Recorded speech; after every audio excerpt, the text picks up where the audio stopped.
Cooker விசில மறந்து உணவு வீணாகி போச்சா? இனி அந்த கவலையே வேண்டாம். வழங்குகிறோம் உலகின் முதல் விசில் கவுண்டர் குக்கர், புதிய அல்ட்ரா குரோனோ. அல்ட்ரா என்றால் ஆரோக்கியம். அமெரிக்கா மற்றும் ஐரோப்பிய நாடுகளின் கூட்டு ராணுவ அமைப்பான நாட்டோவில் இணைவதற்கு எதிர்ப்பு தெரிவித்தும் ஆக்கிரமிப்பு முயற்சியாகவும் கிழக்கு ஐரோப்பிய நாடான உக்ரைன் மீது 2022 பிப்ரவரி மாதம் ரஷ்யா நேரடி போரை தொடங்கியது.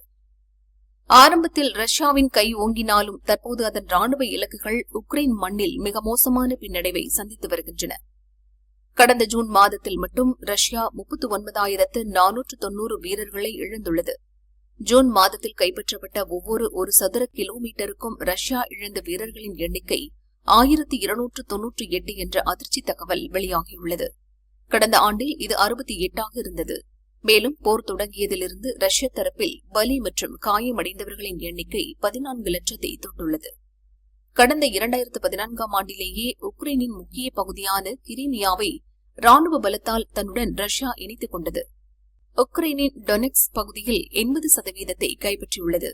மீதமுள்ள 20% பகுதியை கைப்பற்ற ரஷ்யா போராடி வருகிறது. இதற்காக ரஷ்யா நிர்ணயித்த காலக்கெடு இலக்குகள் 14 முறை தோல்வியில் முடிந்துள்ளது.